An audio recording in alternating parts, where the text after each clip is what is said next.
Hello, everyone, and welcome to SCORE Fairfield County's live webinar on running a successful creative business, legal, and tax tips for creative types. This is actually the first in our creative series. I'm Tim Ryan, the webinar coordinator and a business mentor here at SCORE Fairfield County, and I'll be your host. Our presenter today is Cliff Ennico. More on Cliff in just a minute. First, I have to say that this presentation was set up months ago to be a live workshop held at the Wilton Library.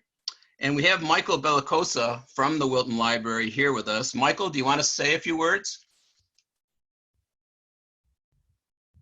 Community Engagement Manager at the Wilton Library, which means I get to work with all these great partners to put together the adult programs. I'm so happy that that we were able, with a tremendous amount of help by the SCORE folks, to convert this live series that would have taken place in the library building into an online series. It's going to be great. My wife's an artist, and she's in another room on her own device watching this. So I just want to thank our co-sponsors, SCORE Fairfield County and the Wilton Chamber of Commerce, and also our media sponsor, the Wilton Bulletin. We'll be bringing you more of these going forward and look forward to seeing you in cyberspace and then back in the library. Thanks, Tim. Thanks, Michael. Yes, we all look forward to doing live workshops once again. Okay, some brief information on SCORE in case this is the first time you're joining us. We have over 320 offices across the country, 11,000 plus volunteers in total. We're part of the Small Business Administration. SCORE Fairfield County has over 130 volunteers with a wide range of industry, process, and subject matter expertise. We offer 3 primary value-added services to small business owners. First, free one-on-one counseling, either through face-to-face meetings, telephone, email, or video. We have educational workshops and webinars. We put on over 150 a year, like this one. Extensive resources on our website as well. That's number 3, including a network of subject matter experts at your disposal, as well as templates to build business plans, financial projections, etc. Our next webinar in this series will be next Thursday, April 30th. Just because you are an artist doesn't mean you have to starve to market your work, presented by Randy Spina. I would suggest you check out our calendar at our website for other upcoming webinars. New events are being added daily. Some useful information about today's event. We have set aside time for Q&A at the end of the presentation. If you have a question, please use the chat window at any time during the presentation. It is located at the lower part of your screen. Our webinar will end sharply at 1 o'clock. The session is being recorded, and the link to the recording will be available at fairfieldcounty.score.org within the next couple days. Now our speaker. Cliff Ennico is a nationally recognized authority on legal issues in small business, is best known as the former host of Money Hunt, the PBS television series. His weekly business advice column appears in dozens of major newspapers and small business websites throughout North America. He is a frequent contributor to Entrepreneur and other small business magazines, has hosted over 100 videos on YouTube, and is the author of 16 books on entrepreneurship and career management. I'll now turn it over to Cliff. Cliff, it's all yours.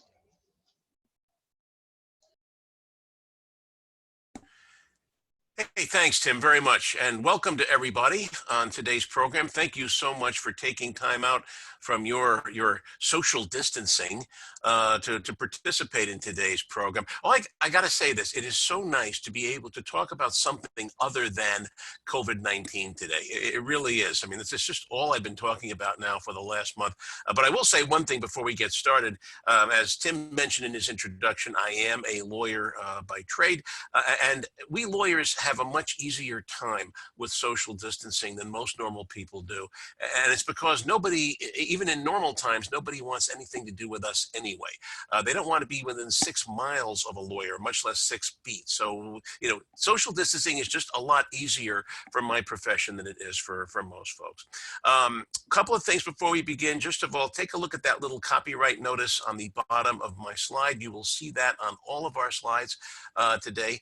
I will be doing a follow-up program in this series on May the 5th, which is a Tuesday for SCORE on copyright law. We'll be handling copyright, but just take a look at that little notice. We'll refer to it just a little bit later in the program. It's a very important thing, and I'll tell you why in a little bit. Okay, first of all, now if you didn't believe that I was a lawyer, you will now. We always tell you what we are not going to do before we tell you what we actually are going to do. The most important thing really is this second one here. And this is a disclaimer we use on all of our SCORE programs. I am a lawyer by trade. Some of you I know are going to have legal and tax questions, and I'll do my best to try to answer them during the Q&A. But there's a very big difference between giving legal information and giving out legal advice. Legal information is, here's what the law is all about, and that's what we do in all of my programs. Legal advice is something different. That's, Tim, this is, you should do it this way, and Elliot, you should do it a different way. That's legal advice. That's one-on-one. In order for me to give you advice, I'd have to get to know you a lot better than I ever possibly could in a 1-hour program. And of course, I'd want a little money for that. So I'd need to know you a little bit better before I could give you. So if you do hear something on this program that sounds like a great idea and you do it, and it turns out to be a total failure, you lose your business, you file for bankruptcy, your spouse divorces you, your kids don't want to talk to you anymore, your dog pees on your leg, and you find yourself living in a diaper box under the Brooklyn Bridge, you can't sue anybody. Okay, that's basically what this disclaimer is all about. So let's begin. When we talk about the business of art, because that's really what today's program is all about, how do you make money as an artist? I always like to begin with a little sort of example here. I call this the mystery of the missing Mozart cello concerto. Now, you may or may not be a classical music buff, but I think everybody on this call probably knows who Mozart was, Wolfgang Amadeus Mozart. He lived in the late 1700s in Austria. He was probably one of the 5 greatest classical composers who ever lived.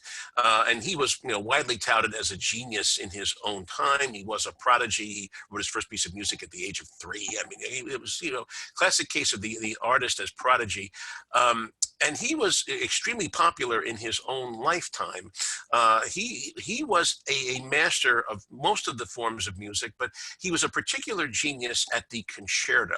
Now, the concerto was a form of music that was developed in the mid-1700s, and it still exists today. It's a piece of music that involves a dialogue between an orchestra and a solo instrument. So if it's a piano concerto, the orchestra picks up a theme, the piano develops it, and they kind of go back and forth a bit, like a dialogue in 3 movements. Very popular piece of music even today. Mozart was a champion concerto writer. He wrote 27 concertos for the piano, well, actually the pianoforte, which was an ancestor of the piano. They're still played in concerts around the world today. He wrote concertos, 7 concertos for the violin. He wrote 4 concertos for the French horn, which was a novel instrument at that time. It was just being introduced to the orchestra. It was based on the old post horns that stagecoach drivers used to use. And they're still among the most beautiful music. I mean, friends of mine who play the French horn say that they are probably some of the most challenging pieces of music today written for the French horn. So this guy was a massive concerto writer, but in his entire lifetime, not a very long lifetime, he died at the age of 35, Mozart never wrote a concerto for the cello. And this mystifies a lot of music scholars, music historians, musicographers for a couple of reasons. We know that Mozart knew how to play the cello. It was one of the several instruments that he knew how to play. We also know from his surviving correspondence that he adored the cello. He loved the cello. The cello is the instrument in the orchestra that most closely resembles the human voice. The range of the cello is very close to the human voice range, and he loved it. We know that other composers like Haydn and Boccherini, who lived at the same time, wrote incredible cello concertos. So it certainly could be done, but yet we do not have a Mozart cello concerto. It does not exist. There is something, if you look, there is somebody about 30 years ago took one of his flute concertos and transcribed it for the cello, but that is not something that Mozart actually wrote. There is no genuine Mozart cello concerto. So the question is, why not? Why do we not have a Mozart cello concerto? Why do we have 27 piano concertos from Mozart and 4 French horn concertos, but nothing, for the cello? Why? Okay. Now, if you think of Mozart as a musician, as a genius, as a composer, you will never get the answer to this question. And if this were a live program, I'd take some suggestions from the audience and stuff like that, and nobody ever gets it usually. And that's because you are thinking of Mozart as a composer, as a musical genius. If you think of him that way, you will never get the answer. If instead you think of Mozart as an entrepreneur, as a business person, somebody who wrote music for a living. In fact, a home-based entrepreneur, somebody who worked from his home, his apartment, which is what he did most of his life, and just like all of us are doing today. If you think of him that way, the answer is a lot easier. The reason why we do not have a Mozart cello concerto is simply because nobody paid him to write one. He couldn't find anyone to pay him to write one. Back in those days, if you were a composer, you didn't just write what you wanted to write. You did it because a patron, a wealthy nobleman, or maybe the church would pay you to write, a piece of music on demand, on spec, as we would say today. And that's the thing. Now, you certainly could try to talk them into, commissioning you to write a cello concerto, but if that's not what they wanted, that's not what you did. The reason we have the 4 French horn concertos is that Mozart had a patron, a very wealthy aristocrat in Salzburg, Austria, whose son was very fond of the instrument and became very proficient on it. And he couldn't find any music that was worthy of his son's talents, so he commissioned Mozart to write the 4 French horn concertos as a way of showing off his son's proficiency on that instrument. That's why we have the 4 French horn concertos, but we do not have a Mozart cello concerto because he couldn't find anyone to pay him to write one. Whenever we look at the catalogs of the classic composers, we often wonder, why did they write this and not that? Were they just more comfortable writing in certain genres or whatever? The answer is because before anybody like a Mozart or a Beethoven or a Haydn put, their quill pen to parchment, someone had to cross their palms with a few gold coins, and that just didn't happen in the case of a cello concerto for Mozart. So I love introducing this that way because it shows you the real world of business. Now don't get me wrong, it doesn't take anything away from Mozart to say to say what I just said a few minutes ago. I'm not at all saying that Mozart was a hack at all. There is actually no bad Mozart at all. I mean, you can listen to his entire catalog, all 60 CDs of it, and there is hardly any bad Mozart. He was truly a genius, but he wasn't a genius in everything. He was a genius. What he did was he took his commissions and he infused them with his genius. Even some of his lowliest forms of music. I mean, he actually wrote pieces that were basically muzak for people's parties, background music for aristocratic parties and stuff like that. The kind of stuff that most composers would do as a throwaway. You listen to that stuff today, like his divertimenti and serenades, they're absolutely gorgeous pieces of music. But the reason why he did X and not Y is because someone paid him to do X and not Y. Art is a business, just like anything else. I mean, if you create anything that doesn't sell, we don't call that a business. It's called a hobby. There are a lot of things in the world that are fun to do, but if no one is paying you to do them, forgive me, but that is not a business. That is a hobby. And the IRS agrees with that, by the way. If you ever read the IRS rules on what's a business versus a hobby, they expect you to make money. If you don't make a profit in at least the last 2 out of 3 years, they can deny you all your business deductions and claim that all you're doing is a hobby. So the IRS agrees with my point of view here. You have to make money sooner or later.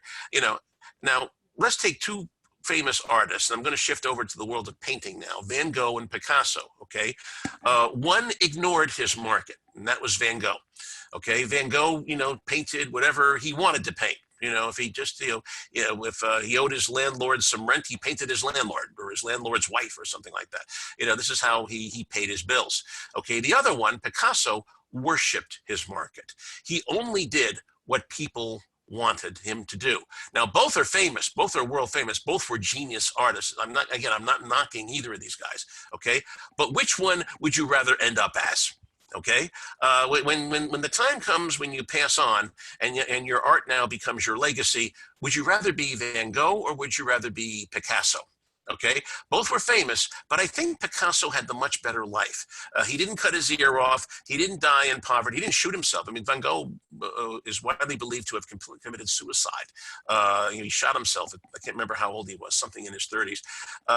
Picasso lived into his 80s and 90s, and the whole world worshipped him as an artist. If I had my choice, I'd rather end up as Picasso rather than as Van Gogh. My point is, the two are not incompatible. Some people have the idea that, well, you must be a starving artist in order to be a real artist. If you're popular, if you're commercially successful, that means you're not really a true artist. By the way, here's an interesting thing. A lot of people think that Mozart died in poverty. He actually didn't. I actually read a book years ago. It was called Mozart's Last Year, 1791. And it's actually like a day-to-day chronicle of the last year of his life based on surviving records. When he died, he was making the equivalent of about $125,000 a year in today's money. Now, that's not rich.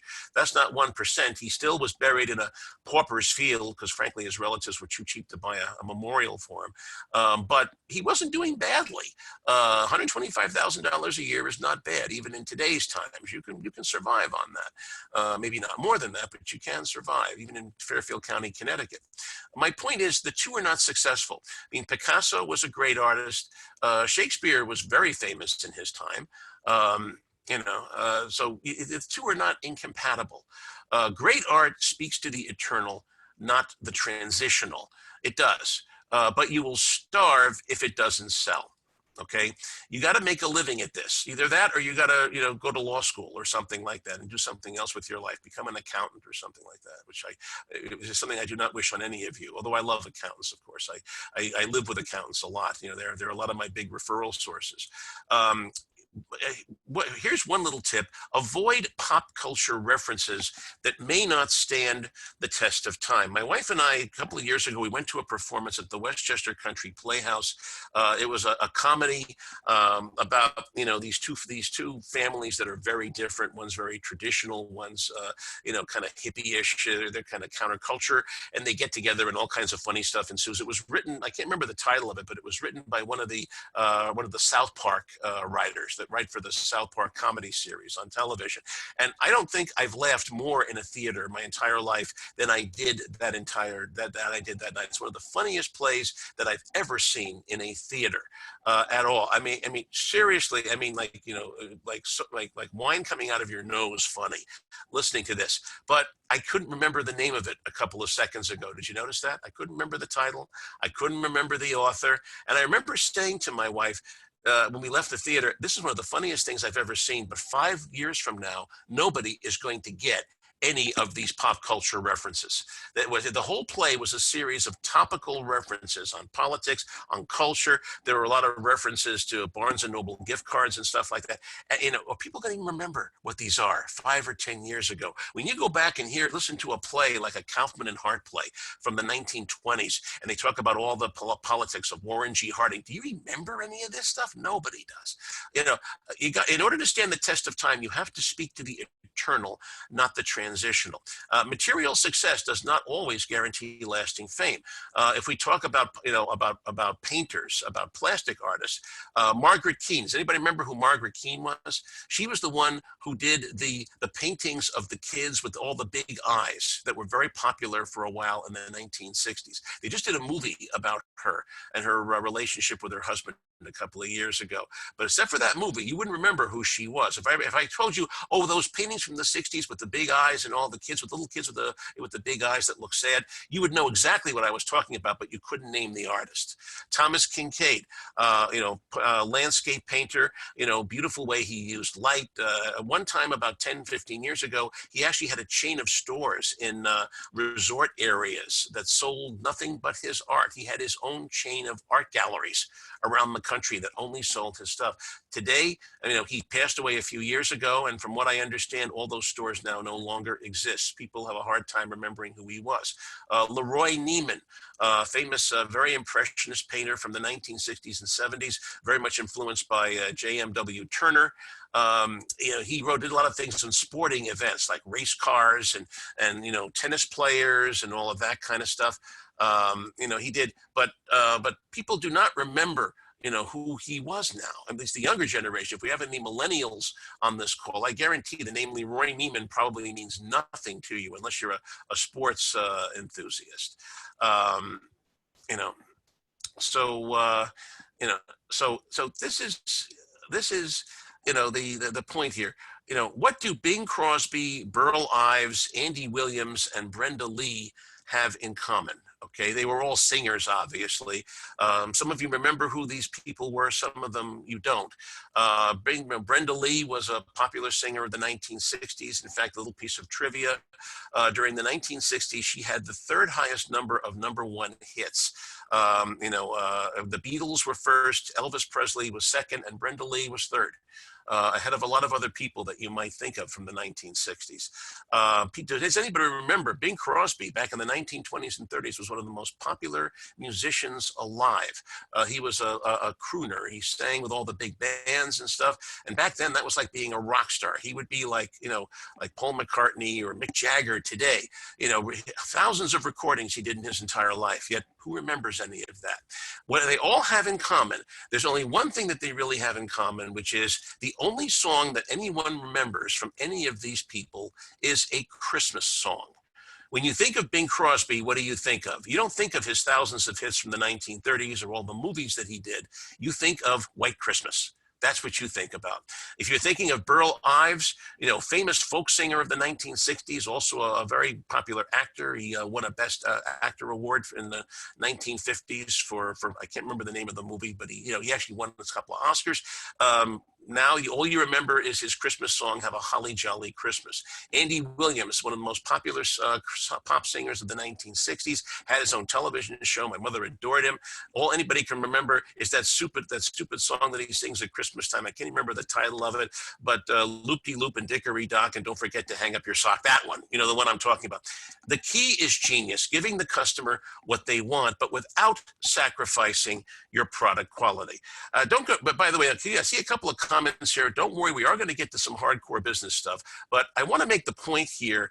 Why do you become an artist? Do you become an artist to get rich, or do you become an artist to become famous and to be in all the museums, 100 years from now? Those are not incompatible objectives, and that's all the main point that I want to make in this. Okay, there are three ways that artists make money. They can make money by performing their art. Obviously, if it's music or theater, you can perform your art. A lot of playwrights are also actors as well. Lin-Manuel Miranda, the guy that wrote Hamilton, was also the star of the show. You certainly can do that. Shakespeare acted in a lot of his own plays.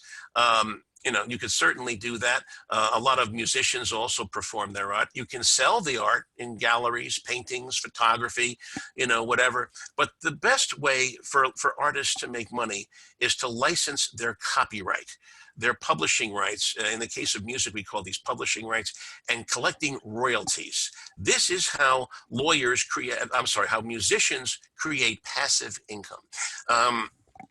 Your intellectual property rights are the most important thing that you have. And we're going to spend a whole hour talking about copyrights in a couple of weeks in my May 5th webinar. I'm not going to say a whole lot about that tonight, but keep in mind that the copyrights are often more valuable than the works of art themselves. There are works of art that were destroyed by the Nazis during World War II, whose copyrights are still in existence, and the artists' estates are still making money off of those copyrights, even though the actual physical work of art no longer exists.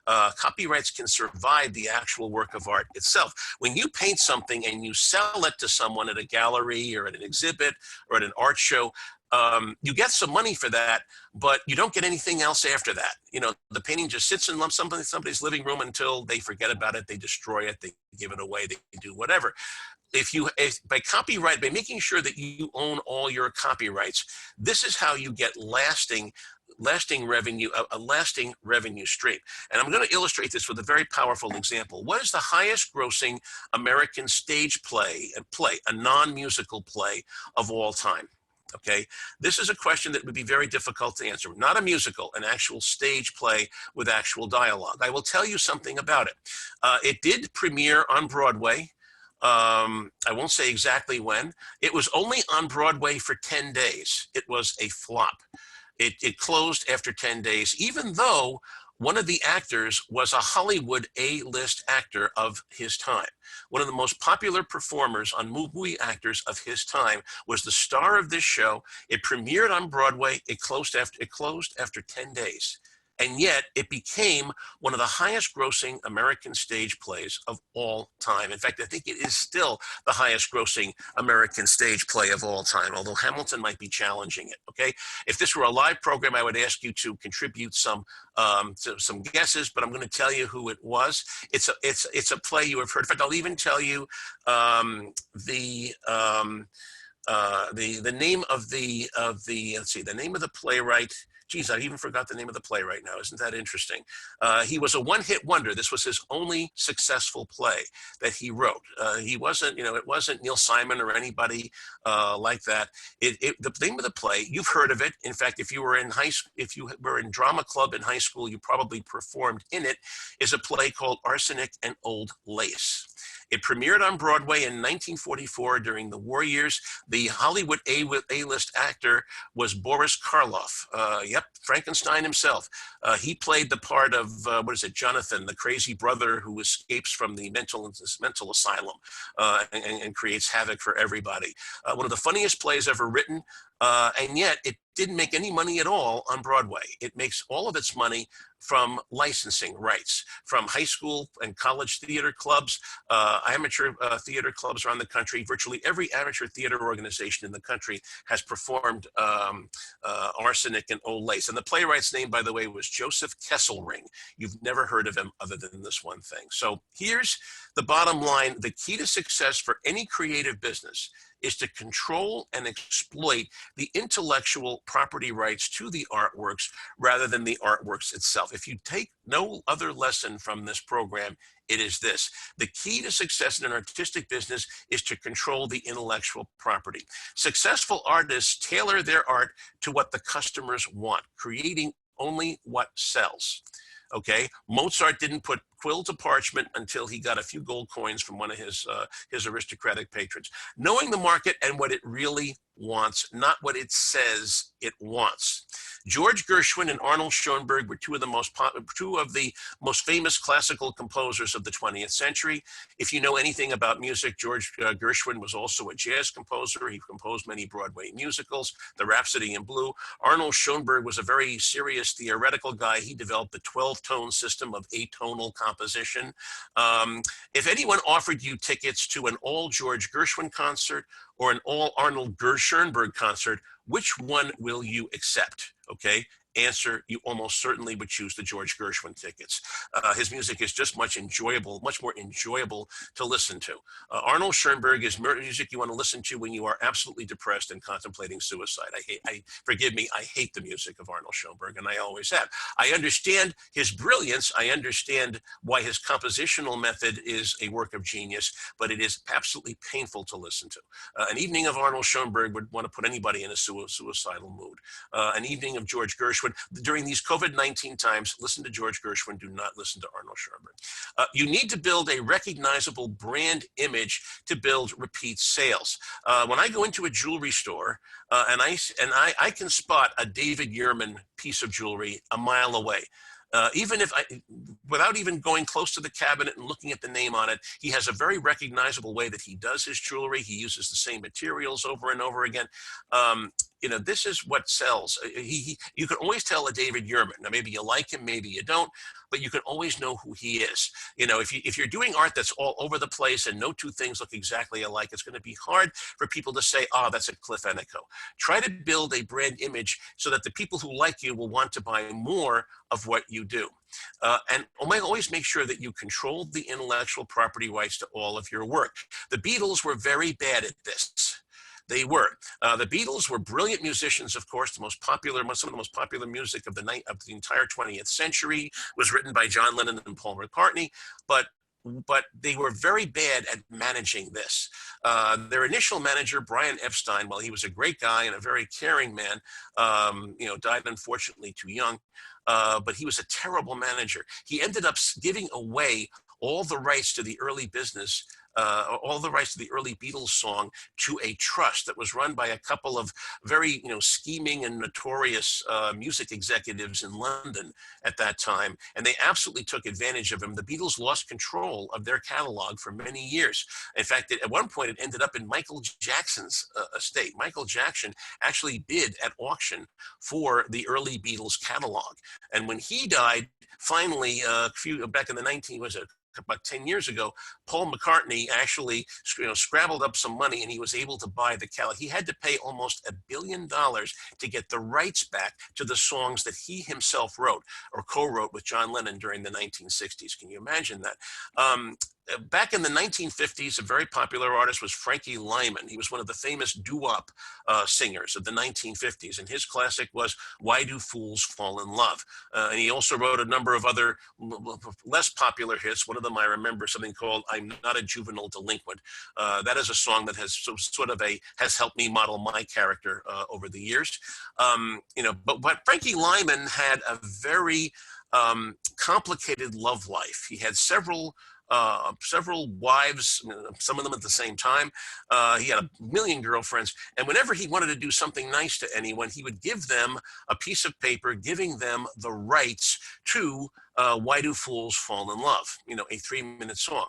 So when he died sometime in the early 1990s, over 200 people showed up in court with legitimate claims to the song "Why Do Fools Fall in Love?" And it was a mess. The case dragged on in the courts over 10 years. They finally created a trust for all of these people because they all had legitimate rights. There was no fraud involved. These were authentic grants of copyright by Frankie Lyman, the copyright owner. Very difficult case for the courts.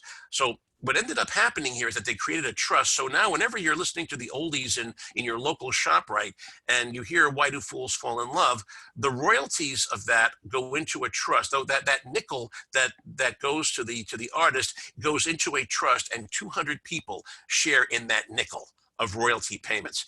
This is what happens when copyrights get out of control. Let's talk about copyright for a minute. I don't want to spend a lot of time on this. We're going to spend a whole day on this on May the 5th, a whole hour on this. But I want you to picture a hologram. Picture the Mona Lisa. Picture the most famous painting probably known to mankind. Okay, and let's say that I have the original Mona Lisa. It's sitting on a table.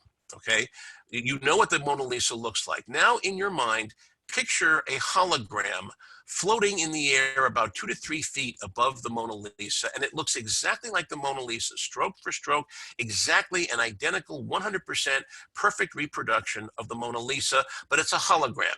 It's totally without substance. You can stick your hand through it, you can do whatever. It's just floating in the air like that. Okay, the hologram is the copyright. Is what it is. When an artist creates a work of art, they create the physical painting, the thing that's sitting on the table, or the manuscript for the book, or the score for the musical work. But there's also a copyright floating in the air above it, and it looks exactly like the work, but it's intangible. People can't touch it. You can't smell it. You can't do anything with it with your 5 senses. And the copyright moves differently than the work of art itself. If I take the painting of the Mona Lisa off the table, the hologram, the copyright, is still floating in the air. If you create a work of art, and you sell that work of art to somebody else, you no longer own the physical work of art. But unless you assign the copyright to the buyer, you still own the copyright to that work. That is the most important thing you need to know about copyright, is that it's independent of the work itself. If I'm an artist and I paint a painting, and somebody buys the painting at an auction or from a gallery or from an art show or whatever, they own that painting. They can do whatever they want to the physical work of art. They can hang it up. They can sell it to somebody else. They can burn it if they want. They can destroy it. They can do whatever they want, but I still own the copyright. The one thing they cannot do is reproduce the work of art. They cannot make lithographs or serigraphs or anything like that without my permission. If they do, they have infringed my copyright, and I can collect money for that. Think of the copyright as the right to make copies. It's one of those few legal terms that actually says what it means, and you'll be well on the way to understand the concept of a copyright. What does copyright protect? It protects original works of authorship. Okay, literary, dramatic, musical, starting in about 1991, works of architecture.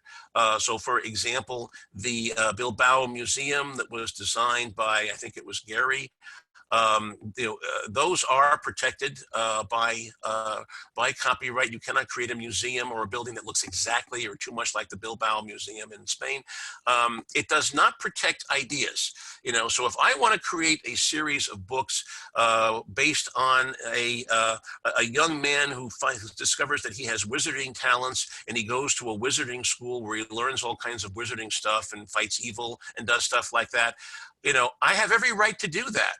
Now, it sure sounds like Harry Potter, doesn't it? But as long as I stay away from the character names, and as long as I don't use any of the dialogue that J.K. Rowling has written, as long as I don't create characters with similar names, I can do whatever I want. In fact, an author has, in fact, done that. His name is Grossman. He did a series of books called The Magician. They just made the first one into a movie. It's a trilogy that he wrote about 5-10 years ago. And this is a work about a young man, a teenager, who discovers that he is a wizard, and he goes to this sort of private school of wizardry. But it's about his teenage and young adult years. It's all about what happens when you add, it's basically Harry Potter with sex in it, is basically what it is. Grossman had every right to do this. He did not get into any trouble at all with J.K. Rowling, because his work was different enough from the Harry Potter books that it stood on its own as a separate and independent work of art. Okay. Copyright versus trademark. I am going to be doing a program on trademark as well as part of this series. I think it's going to be May 14th. Copyright protects works of authorship.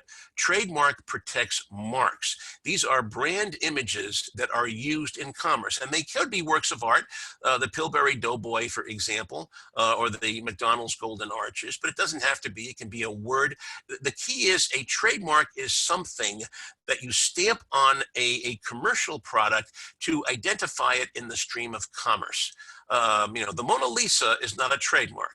Although the Mona Lisa certainly can be copyrighted, or a work of art can be copyrighted. The author of a graphic novel can copyright the text and graphics, and they may be able to trademark a recurring character. So Mickey Mouse is a registered trademark of Disney Corporation. And by the way, you never ever mess with the mouse. This is one of the biggest rules of doing any work of art. If you create a character that looks too much like Mickey Mouse, you will hear from Disney's lawyers, and they are brutal and they are ruthless. Walt Disney was a very sweet, lovable guy, but the people who are protecting his estate are not nice people. They will be extremely nasty about this. You may be able to trademark an artist's look and feel. Thomas Kincaid actually tried during his lifetime to trademark the way that he used light in his paintings, but he was not successful in that. The trademark office rejected him, and he died before any significant court case could be brought there. What does copyright give you? It gives you the exclusive right to publish. It's basically a legal monopoly. People think, oh, I have the copyright, I own the thing. No, you don't. You have the legal right for a period of years to publish and make copies of the work. Think of it again as the right to make copies. Only you, for that period of time, only you can profit from that work of art. Nobody else can. If somebody else tries, tries for that, you will be able to shut them down. You'll be able to bring what's called an infringement suit and make them stop. Also, the work cannot be edited, altered, or changed during the period of copyright. Okay, let's talk about how you make money from copyrights. There are two ways that you can profit from copyright. You can either sell the copyright or you can license it. These are two different things. Assignment, sometimes people talk about an assignment of copyright, that's a sale. When you sell or assign a copyright, you no longer own it. You've given away all the rights that you have.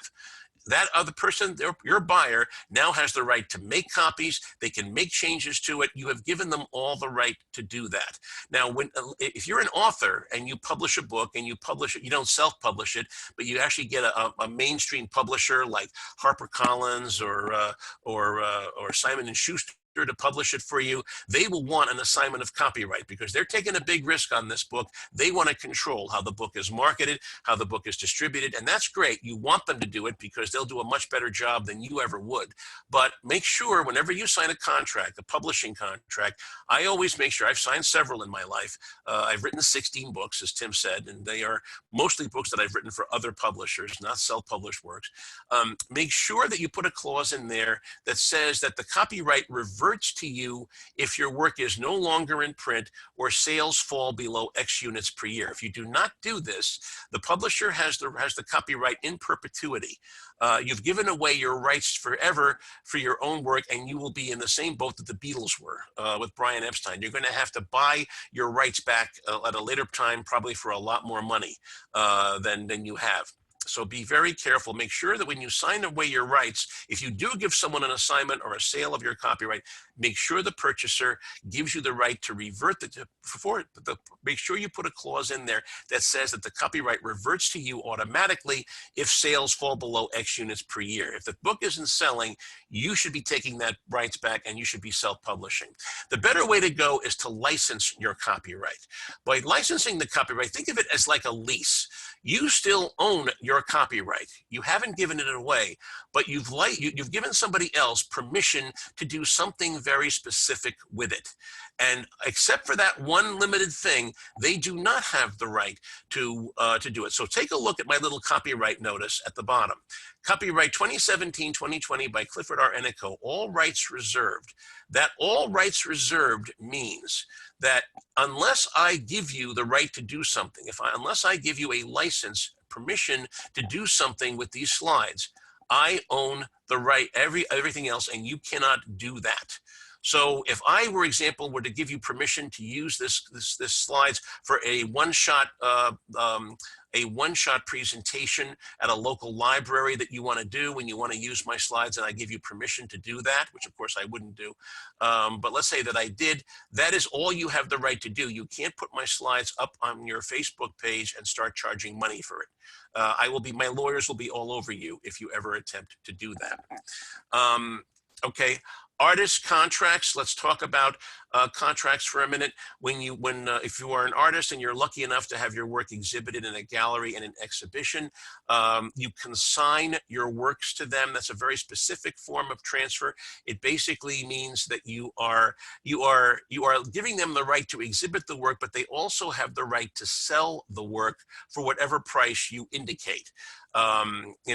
Let's face it, if I go to a gallery exhibit at my local library, the works are usually for sale. And if I like it, I may want to buy it. And the library or the gallery has the right to sell that painting. I don't have to contact the artist and get him or her to sell the work to me. Make sure you dictate the terms of sale. Don't give the exhibitor the right to sell at whatever price they want. And make sure the gallery never, ever has the right to sell the copyright. They can sell the physical work of art, the photograph, whatever, but they cannot sell the copyright. Also make sure that they maintain insurance. Galleries do burn down. When the COVID-19 pandemic hit, a lot of galleries were shut down and the works of art were still in there. The artists did not have time to retrieve their works before the gallery shut down. If there are any burglars listening to this program, please do not listen to what I just said. because they're having a lot of problem in New York City right now with people breaking into storefronts, and there aren't enough cops to cover all parts of the 5 boroughs of New York City. There's a massive crime wave starting right now, and it's all businesses like art galleries and high-end antique shops and places like that, jewelry stores and things like that. Make sure the galleries maintain insurance and make sure you are named as an insured in those policies. Okay, let's talk about taxes just for a little bit. I know a lot of you have questions, and we'll try to spend as much time as possible on those. Make sure that you are a business, not a hobby.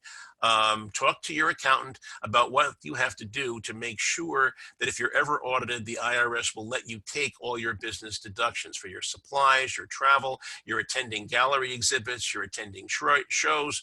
Make sure that you are treated as a business. Try as hard as you can to make money.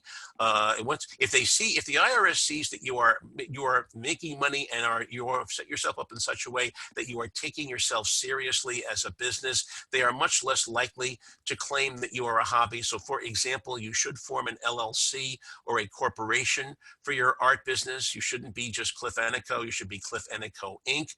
Maybe you should take some steps to trademark your name if you actually are a successful artist and you've had sales. Do things to show the IRS that you're not just treating this as a pastime, that you are doing things and you're treating yourself seriously as a business. Okay, whenever you do art for somebody else, and let's talk about this because some of you may be doing this, never ever sign a work made for hire clause when you are doing work for a customer, if you are an independent contractor. Now, there's a concept in copyright law called work made for hire. It means that if I am your employee, if I am a W-2 employee and you ask me to create a work of art and I do, let's say I design a logo or something like that for the business and I'm an employee and I get paid for that, then the employer owns the rights to that. I have no right to do anything with that. That's a work that I made for hire for my employer, and the employer owns the copyright. That does not apply if you are an independent contractor. And there's a famous Supreme Court case, dates from 1989. It's called Community for Creative Nonviolence versus Reed. I'll just summarize it very quickly. Reed was a sculptor. He created a bronze sculpture for this Community for Creative Nonviolence. It's an organization in Washington, D.C., a nonprofit that was helping the homeless population in the United States. It was a statue of a homeless mother and child, and it was in a very modernistic, abstract style. The organization bought the sculpture. They paid for it completely. Reed got paid. They put it out in front of their headquarters in Washington, and people hated it. There was a huge negative reaction to this sculpture in a lot of ways. And the organization was upset. They went back to Reed and say, hey, look, we're getting a lot of complaints about this sculpture. Can you soften it a little bit? Can you make it a little bit more representational? Yada, yada. Reed did not want to do it. He said, no, that's my vision. That's what you paid for. I'm not making the changes. The organization thought that they had the rights to the sculpture because they paid for it. So they had another artist come in and make changes to it. Reed sued them for copyright infringement. It went all the way to the Supreme Court, and Reed won his case.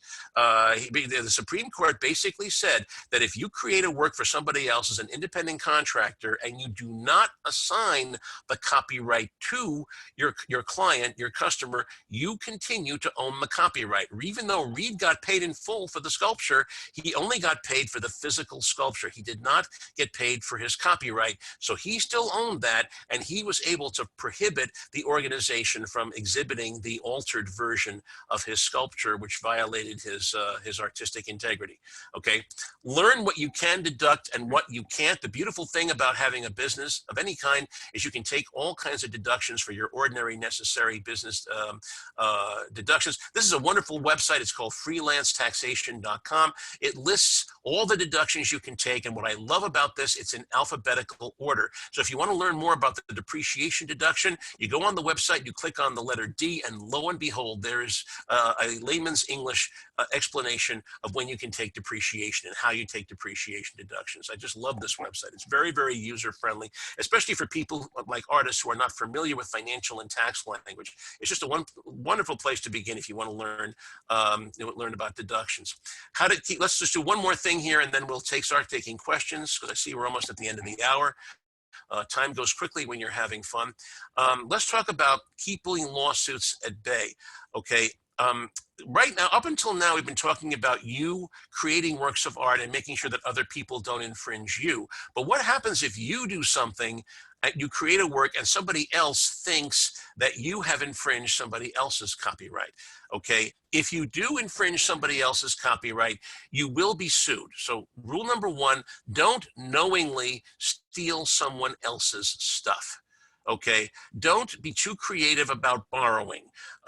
There are some very complex copyright rules for things like mashups and fan fiction. So for example, the people who don't know what this is, for example, there's a whole cottage industry in the United States of people who write novels and other creative fiction works based on the Star Trek characters. You know, Kirk and Spock and Picard and all those people.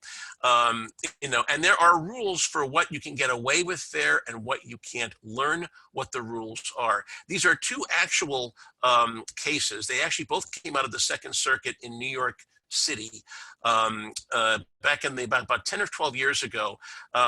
Let's take the first one, The Wind Done Gone. You all know Margaret Mitchell, Gone with the Wind, the story about the antebellum South and the Civil War, the famous movie with Clark Gable and Vivian Leigh. You all know about this. Well, back in the early 2000s, a young African-American author decided to write that story as told from the perspective of one of the slaves on the Tara plantation. Not the one that was played by Butterfly McQueen in the movie. I can't remember her name, but this was a slave that wasn't in the movie at all. And the book is written from the character of the slave quarters on the Tara plantation. And she was very careful in the way she did it. While there were certainly the characters in Gone with the Wind do appear in this book, she was very careful not to use any of the actual dialogue or any of the actual scenes from Margaret Mitchell's book. In fact, the title of the book was called The Wind Done Gone. Okay, so this book was published. The publisher got sued by Margaret Mitchell's estate. It went to the Second Circuit. And the court basically said that it was okay, that what this author did was perfectly fine because she didn't use any of the actual dialogue or any of the actual scenes from Gone with the Wind. The book was able to stand on its own as a separate work of art. It was what we call in copyright language transformational. She took the story, but she made it into an entirely different story that could stand on its own 2 feet, even though it used some of the characters and some of the references from Gone with the Wind. So that's one case. Later on that same year, the same court addressed a case. Many of you remember in high school having to read Catcher in the Rye by J.D. Salinger. Frankly, I hated that book in high school. It was one of my least favorite books. I thought Holden Caulfield was an absolute snot nose. I hated him. I didn't care. I threw the book across the room. One of the few times I've ever done that, you know, reading a book. I totally hate it. But there are a lot of people who love it. And I can tell you because he is very ironic and he does sound like a typical irritating teenager. But here's the thing. A guy in Sweden decided that he was going to write a book about whatever happened to Holden Caulfield. What would Holden Caulfield be like as an aging 60-something, you know, baby boom geezer in the early 2000s? And he wrote this book using a lot of Holden Caulfield's character. He used his name. He used his trademark phrases about people being phonies. He referred back to a lot of scenes from Catcher in the Rye. Well, this book was published. J.D. Salinger's estate went after the publisher, and the Second Circuit did something absolutely amazing. The Second Circuit not only said that this book it violated J.D. Salinger's copyright, they actually enjoined publication. They told the publisher to stop selling this book in the United States, which courts in the United States never ever do in anything. So that's the thing. So here's a situation in two very similar situations. The same court went one way with The Wind Done Gone, and they went exactly the other way with the Baby Boom Geezer. One of the hardest things you have to do in copyright law is to figure out whether a parody or a fan fiction is sufficiently transformational that it will withstand a lawsuit for copyright infringement. My advice to all of you who are considering doing something like this is avoid basing characters on real life figures, especially rich ones who can afford to sue. In the beginning of every novel, every work of fiction that I've ever read, there's a little disclaimer that says the characters in this, this is a work of fiction. All the characters are make-believe, and any resemblance to any person living or dead is entirely coincidental. Make sure that you put that disclaimer at the beginning of your manuscript, and make sure that it is real. I mean, make sure. I mean, I actually spend some time with author friends of mine reading their manuscripts, not as an editor, but to make sure that they're not going to be liable for an infringement suit from somebody else. So we're almost done here. So here's my key points. Great art and business success are not incompatible. Give your customers what they want and create only what sells. Don't waste your time on stuff that you don't have a buyer for, or that you know will be in your inventory 3 or 4 years from now. Build a recognizable brand image. Keep control of your copyrights at all costs. Don't steal other people's stuff or base characters on real life people. Here are some of my best-selling resources for people who, the eBay Sellers Tax and Legal Book is for people who sell on eBay. A lot of people sell their artworks on eBay, and there's a whole set of rules on that. And this is how you can get in touch with me. So without any further ado, I'm gonna hand the con here back to Tim. I think we still have a few minutes for some questions and answers. I know that we have a lot of them, and I'll try to do as much as I can in the next few minutes to answer the ones that I can answer in 5 minutes or less. So Tim? Yep, that was great, Cliff. Yeah, first question. The attendee would like you to comment on the legal ruling that was against the photographers who cannot control what Instagram does with work that they posted to Instagram, and how do you avoid that? Yeah, Instagram and all the social media sites, by the way, Facebook, same thing. They have a clause in their terms and conditions that say that anything you post on there, they own the rights to, and they can do whatever they want with that photo, with that whatever. The advice that I give all my photographer clients is don't post the actual photo on Instagram or on, and I know that's hard advice to give because Instagram is a photo-centric site. Don't put the actual photo up. Put a listing up there that says, hey, just so you know, I've just posted 5 new photographs to my website. To see these photographs, click here. And have the user actually click onto your website, and that's where the images, the reproductions of the photograph should be.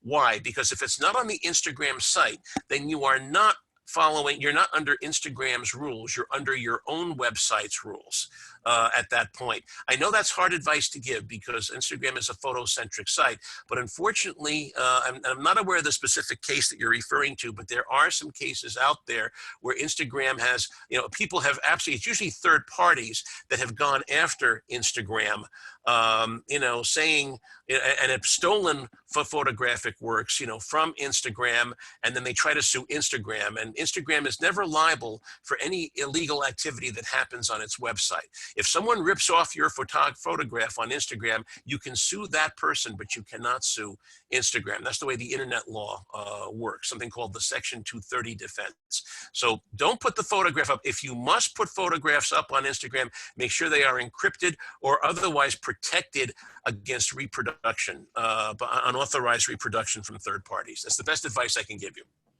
Okay, Cliff, next question. When a physical work of art is sold with the artist still holding on to the copyright, does the artist get anything when the physical work is resold to another collector? Okay, the short answer to this is no. When the actual painting is sold by the buyer to another person, you do not get a piece of that. If that buyer, however, takes the work of art and reproduces it and tries to make money off of it, that's when you can sue them for copyright infringement. Okay, and the third question comes from a graphic designer who's concerned about pricing out a project to design a corporate logo and to develop branding around it. The designer, she doesn't think, can own the copyrights over the logo. So how do you cover yourself in charging for that work, I guess. Okay. We're going to be doing, when we do the program on trademark, we're going to be doing a whole segment entirely for graphic designers.